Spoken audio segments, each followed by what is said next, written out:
And then I just want to go home.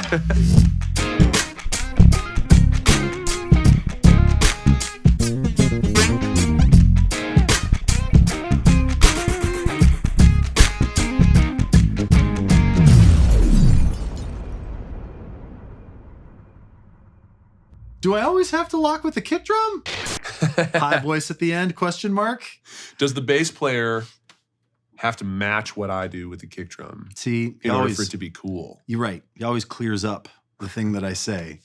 That's exactly right. And that's another sort of like thing that you hear as a young player, like, well, bass player's responsibility is to play right with the kick drum. And I think that that actually can be helpful in the beginning of like, well, it's paying attention to something that isn't your own thing, right? It's paying attention to another aspect of the rhythm section that if you don't know how to pay attention to, wow, that can give you a lot of information as a bass player about what to do. Reinforcing the concept of teamwork. Yeah. Like, we're in this together. You don't play notes wherever you want, and I play notes wherever I want. For sure. We decide, and we play them together. And sometimes it's absolutely the thing you have to do. But do you always have to do it? It's certainly not a hard and fast rule. Right. The idea that you and I are in unison together, to me, is just one of a few options. Right. Yep. So what are our options? Okay, well, I oftentimes think in terms of ostinato, O-S-T-I-N-A-T-O, fancy music word for a repeating pattern that provides a backdrop for someone else. Yeah. So to me, the hi-hat is kind of like an ostinato for my kick and snare. Yes. Where this steady thing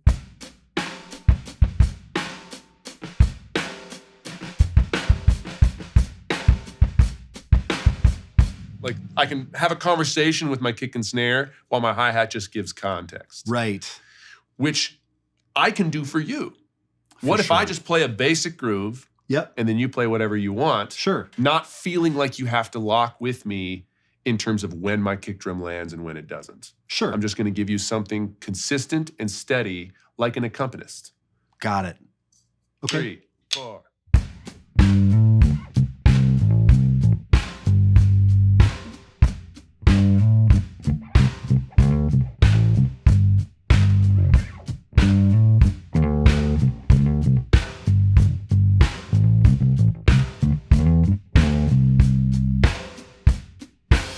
I mean, that's me accompanying you.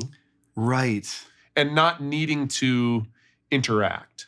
Yes. I'm setting an ostinato and letting it roll, and then the focus is on what you're doing. Right. Then there's sort of a bass line, or it's almost a melody or something. Like I always think of bass lines as melodies, actually. That's how I think about them. But then I'm allowed to play that because I'm not thinking about, uh-oh, what's happening here? Let's flip it. The reverse is totally true. Yeah. What if you just Adam Clayton eighth notes? Yep. And I'll mess around. Yeah, for sure. Okay. Yeah. 3, 4.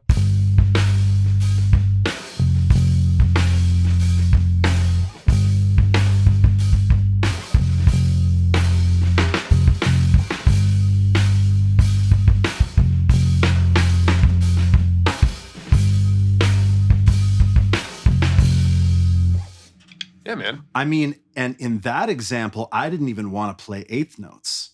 I noticed. Right. There were so many things happening here that like I wanted to let that be the feature.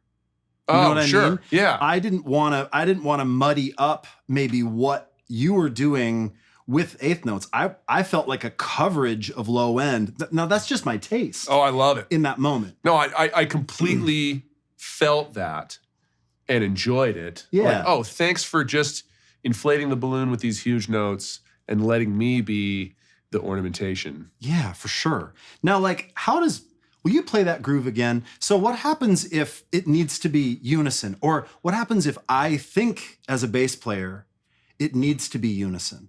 But I'm not going to keep it consistent? Sure, you can try that. That's the pickle that you sometimes get in. Man, that is such a pickle. Yeah, try it. Okay, 3, 4.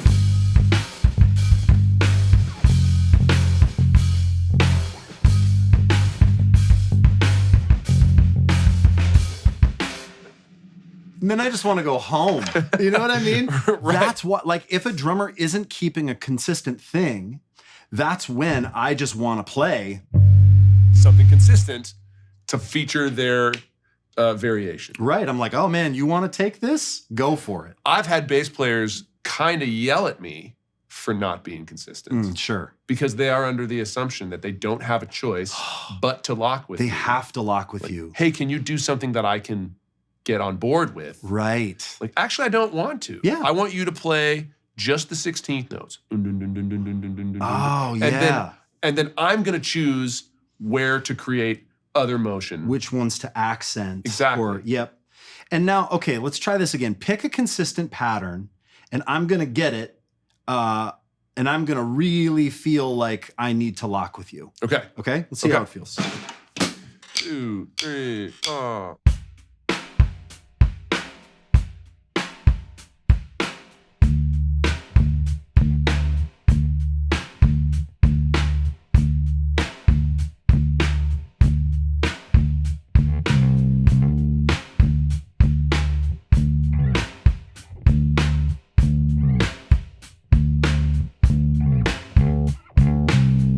I like that. Like you're choosing to lock with me and then sometimes letting me just go. Yes. As soon as you know what my ostinato is, you can start to be strategic about how to wrap around that. Thanks so much for watching this video, guys. Now, obviously, give Steve and Ian some serious love down in the comments. And also, while you're doing that, let us know what other rhythm section style topics you'd like us to cover here on Scott's Bass Lessons, so we can make sure to do that in the future. And if you want to check out the full course from Ian and Steve, just go to scottsbasslessons.com. It's over there. You can grab a membership, or if you're already a member, you already have access to this entire course. And it is absolutely badass. Now, as always, take it easy and I'll see you in the shed.